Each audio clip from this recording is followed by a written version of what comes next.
Nesse vídeo eu vou apresentar para vocês uma planilha que permite dimensionar vigas biapoiadas e que gera automaticamente um memorial com passo a passo dos cálculos que foram realizados. Essa planilha é composta por 3 tabelas: entrada de dados, saída de dados e verificações. As únicas células que precisam ser preenchidas pelo usuário são essas células em branco da entrada de dados. Após preenchê-las, a planilha irá gerar uma série de resultados que serão apresentados aqui na saída de dados e em verificações. As primeiras informações que você deve fornecer para a planilha são referentes às propriedades geométricas da viga, ou seja, altura, largura, comprimento, da armadura e altura útil. Em seguida, é preciso fornecer as propriedades dos materiais que compõem a viga, ou seja, FCK do concreto, tensão de escoamento do aço com seu valor característico, tensão de escoamento do aço que compõe as barras do estribo, e o peso específico do concreto, que no caso do concreto armado, de acordo com a NBR 6120, é de 25 kN por metro cúbico. Depois é preciso fornecer os coeficientes de ponderação, γF e γS. γF é o coeficiente utilizado para majorar os esforços e também para minorar a resistência do concreto. E γS é o coeficiente utilizado para minorar a resistência do aço. Em seguida, é preciso fornecer o carregamento atuando sobre a viga. O carregamento proveniente da laje, o carregamento de parede e uma eventual carga adicional que possa estar atuando ali na viga. Depois é preciso fornecer as bitolas da armadura. Bitola da armadura inferior, bitola da armadura superior, bitola da armadura de pele, bitola dos estribos e o número de ramos dos estribos. Por fim, é preciso fornecer aqui alguns parâmetros que são utilizados no cálculo da ancoragem da armadura. Aqui nós temos o primeiro parâmetro. Eu esqueci o nome dessa letra grega, mas se eu não me engano é eta. Eta 1, eta 2 e eta 3. O valor desses parâmetros vocês podem obter do item 9.3.2 da NBR 6118/2014. Aqui é preciso fornecer também o comprimento disponível para ancoragem nos apoios P1 e P2. Geralmente esse comprimento aqui é calculado pegando a dimensão do pilar na direção do eixo da viga e subtraindo o comprimento da armadura. Então, para um pilar de 30 cm, com comprimento de 2,5 cm, que é o que a gente está utilizando aqui, esse comprimento disponível para ancoragem seria de 27,5 cm. Pronto, terminar de preencher a entrada de dados, a planilha gera aqui uma série de resultados que você pode consultar na tabela saída de dados. É fornecido aqui o peso próprio da viga e o carregamento total, que é a soma de todo esse carregamento aqui, informado aqui, mais o peso próprio da viga. Aqui são feitos os cálculos necessários para o cálculo da área de aço da armadura longitudinal. É calculado aqui o momento fletor com seu valor característico, momento fletor com valor de cálculo, calculado aqui a área de aço da armadura longitudinal, a armadura positiva no caso, calculado aqui a área de aço mínima, recomendada pela NBR 6118 para essa armadura, é calculado aqui o número de barras da armadura inferior e o número de barras da armadura superior. O número de barras da armadura superior é calculado com base na área de aço mínimo, ou seja, para a armadura superior, a planilha adota a área de aço mínima. E aqui é calculada a área de aço da armadura de pele, que é aquela armadura posicionada nas laterais da viga para evitar fissuração por retração, também conhecida como armadura de costela. A NBR 6118 recomenda a utilização desse tipo de armadura para vigas com altura superior a 60 cm. Só que já foi relatado casos de fissuração para vigas de até 50 centímetros. Então, nessa planilha, a gente prevê armadura de pele para vigas com até 50 centímetros de altura. Aqui é feito o cálculo da armadura transversal, ou seja, a armadura composta por estribos. É calculado aqui o esforço cortante de cálculo, o esforço cortante mínimo, a área de aço da armadura transversal por metro da viga, a área de aço mínima da armadura transversal, e aqui o espaçamento dessa armadura transversal, calculado aqui para essa área de aço e também para a área de aço mínima. É utilizada a armadura mínima, a armadura transversal mínima, para os trechos da viga cujo esforço cortante seja igual ou inferior a esse esforço cortante mínimo aqui. Aqui é feito os cálculos da ancoragem da armadura positiva ou da armadura que fica posicionada no banzo inferior da viga. Aqui nós temos o valor da decalagem do diagrama de momento fletor. Aqui a área de aço que deve ser estendida até os apoios, ou seja, ancorado lá nos apoios.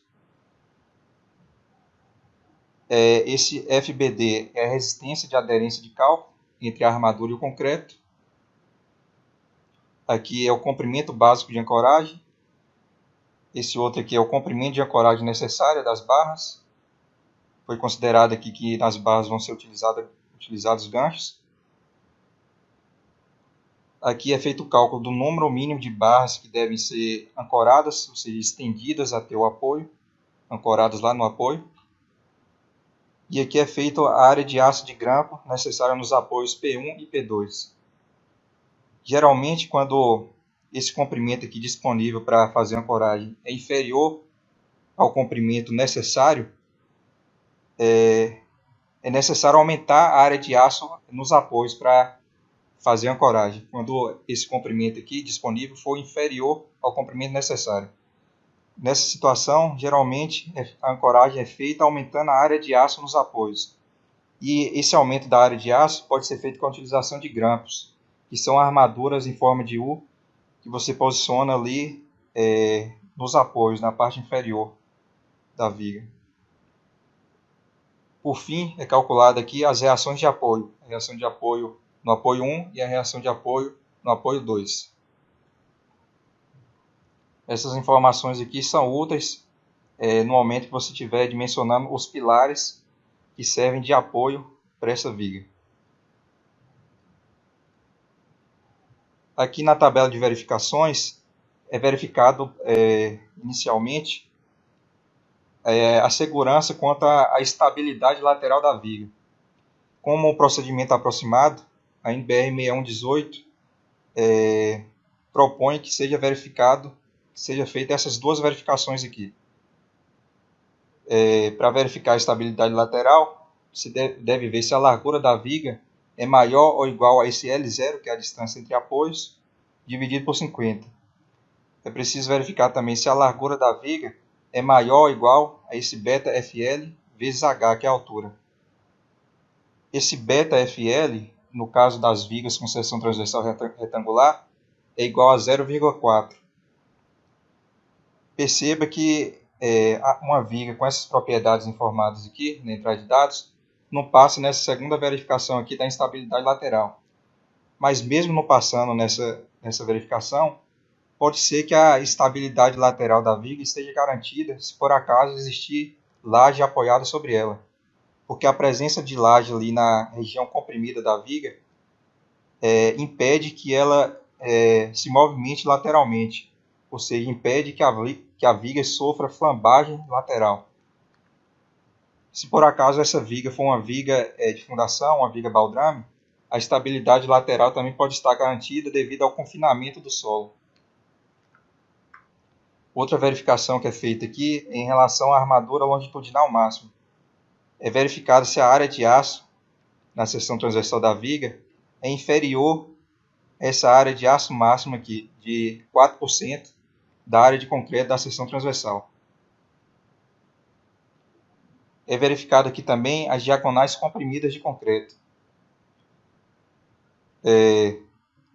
Se por acaso o esforço cortante de cálculo aqui, esse VSD, for inferior a esse valor de resistência aqui, VRD2, a segurança quanto à ruína das diagonais comprimidas de concreto estará garantida.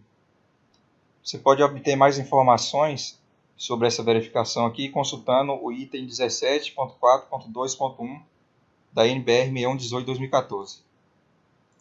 Perceba que várias células aqui dessa planilha possuem esse tracinho vermelho aqui no canto superior direito.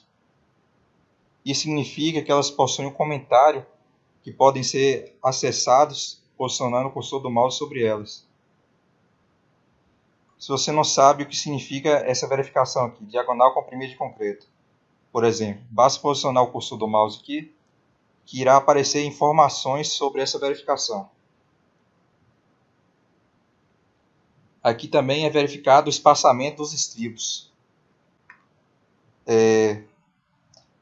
Perceba que para uma viga com essas informações aqui, com essas propriedades informadas aqui na entrada de dados, o espaçamento longitudinal máximo entre os estribos deve ser de 27,6 centímetros.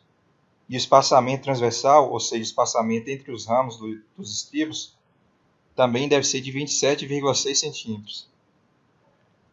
Esses são os espaçamentos limites estipulados pela NBR 6118.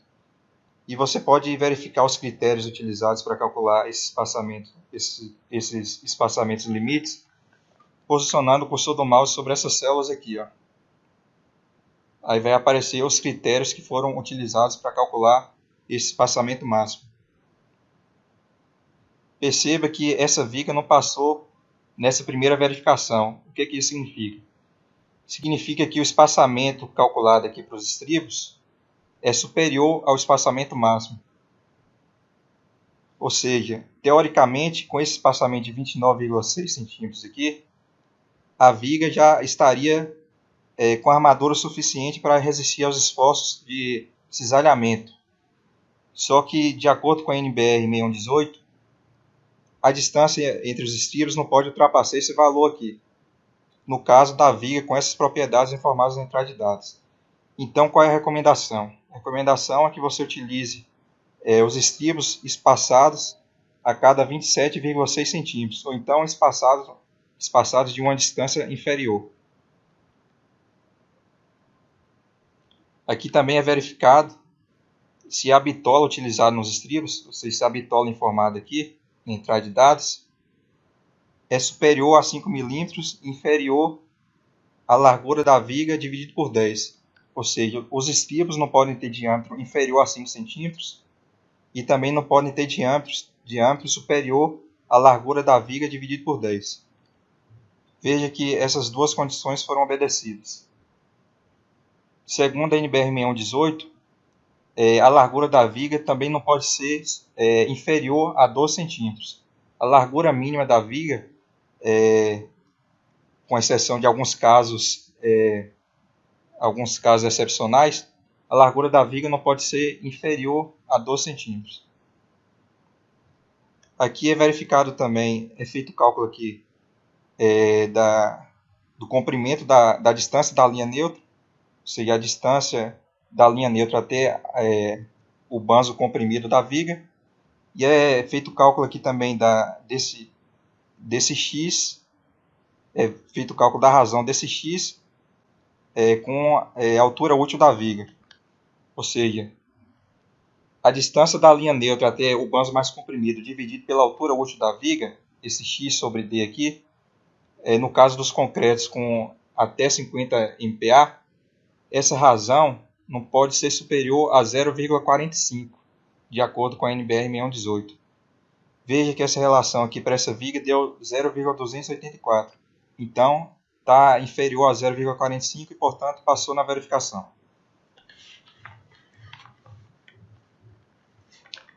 Nessa aba é feito, então, o dimensionamento quanto ao estado limite último da viga. Nessa outra aba aqui, é feita a verificação quanto ao estado limite de serviço de deformações excessivas. Aqui nós temos também três tabelas: tabela de entrada de dados, tabela de saída de dados e tabela de verificações. Aqui na entrada de dados, você deve fornecer o carregamento que foi escolhido para avaliação do estado limite de deformações excessivas. Deve informar aqui também um momento fletor máximo para o carregamento escolhido na avaliação desse estado limite. Deve fornecer aqui também um módulo de elasticidade do aço. Esse parâmetro aqui, que depende do agregado graúdo utilizado no concreto. O D' é a distância aqui da região mais comprimida da viga até o centro da armadura comprimida, ou seja, a distância aqui do topo da viga até o centro de gravidade da armadura comprimida. O AS' é a área de aço dessa armadura comprimida, conforme você pode ver aqui na ilustração. E esse T0 é o período entre a concretagem da viga e a remoção das escórias. Ou seja, se as escórias foram removidas com 2 semanas depois da concretagem, T0 será igual a aproximadamente 0,5 meses. Aqui a contraflecha, deve ser informada a contraflecha aqui, caso seja necessário. E aqui você deve informar a flecha admissível dessa viga. Segundo a NBR 6118, para que a deformação da viga não provoque desconforto visual nos usuários do edifício, essa flecha admissível aqui deve ter um valor inferior ao comprimento aqui da viga dividido por 250. Ou seja, pegando esse comprimento aqui de 500 centímetros e dividindo por 250, se obtém uma flecha admissível de 2 centímetros. Aqui é calculado o módulo de elasticidade inicial do concreto, ou seja, depois de preencher aqui essa entrada de dados, a planilha faz o cálculo desses parâmetros aqui, sendo o primeiro deles o módulo de elasticidade inicial do concreto. Esse outro aqui é um fator utilizado para o cálculo do módulo de elasticidade secante, que é esse terceiro aqui, esse terceiro parâmetro. Esse outro parâmetro aqui, que não deve ser confundido com esse daqui, é o fator de homogeneização, que é dado pela razão entre o módulo de elasticidade do aço e o módulo de elasticidade secante do concreto.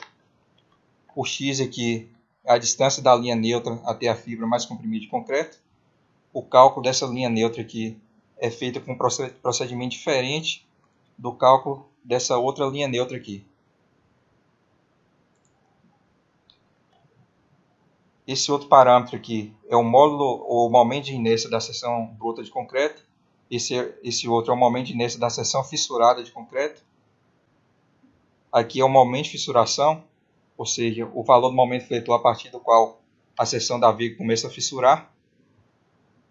E esse daqui é o momento de inércia média de Brenso. E aqui a rigidez equivalente da viga. Então, com esses parâmetros aqui, é realizado o cálculo da flecha imediata da viga e da flecha diferida, ou seja, a flecha devido à fluência. A flecha total será a soma dessas duas flechas aqui. Perceba que essa viga não passou nessa verificação. A flecha total é de 2,43 centímetros, mas a flecha admissível é de 2. E o que pode ser feito para reduzir essa flecha aqui?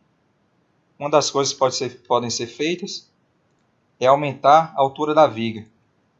Por exemplo, se eu aumentar a altura da viga aqui para 60, a flecha passa a ser 1,68, inferior à flecha admissível, portanto, passa na verificação. Só que às vezes, por imposição da arquitetura ou por algum outro motivo, você não pode alterar a altura da viga. Então, o que mais pode ser feito para reduzir essa flecha aqui? Você pode aumentar o FCK do concreto. Aumentando aqui o FCK do concreto de 20 para 30 MPa, perceba que houve uma diminuição da flecha, mas ainda continua superior à flecha admissível. O que mais pode ser feito para reduzir essa flecha? Você pode aqui, por exemplo, aumentar o tempo em que a viga permanece escorada. Vou aumentar aqui de meio mês para 1 mês. E veja que a flecha reduziu para 1,96. Passando assim na verificação. Mas se você quiser manter o mesmo tempo que a viga permanece escorada, Você também pode diminuir a flecha aumentando a área de aço da armadura comprimida. 1,57 aqui corresponde à área de aço de 2 barras de 3/8 aqui na região comprimida. Vou aumentar essa área, vou dobrar essa área aqui e ver o quanto a flecha vai reduzir. Vamos supor que são colocadas 4 barras de 10 milímetros ou 3/8 aqui na região comprimida. Fazendo isso, a flecha reduz então para 1,93, passando a verificação. Mas de todas essas soluções adotadas aqui, vou voltar o valor aqui para 1,57. O FCK aqui eu vou voltar para 20. De todas as soluções que podem ser adotadas, a mais econômica seria aplicar uma contraflecha nessa viga. Então vou aplicar aqui uma contraflecha de 1 centímetro. Pronto, aplicando a contraflecha de 1 centímetro, a flecha total da viga passa a ser 1,43, inferior a 2 centímetros, portanto passando a verificação do estado limite de serviço de deformações excessivas. Terminado o dimensionamento, você pode consultar o memorial de cálculo aqui, nessa terceira aba.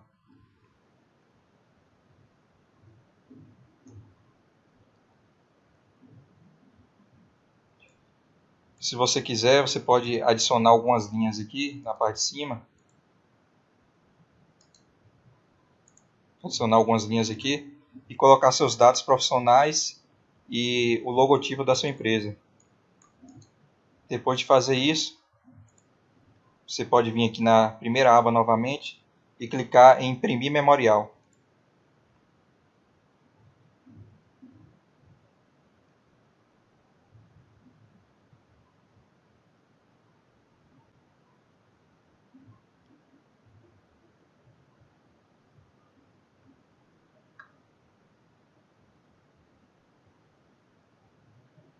Será gerado então um memorial de cálculo em formato PDF, contendo o passo a passo dos cálculos que foram utilizados nesse dimensionamento. Veja que é um memorial bem detalhado, contendo inclusive ilustrações.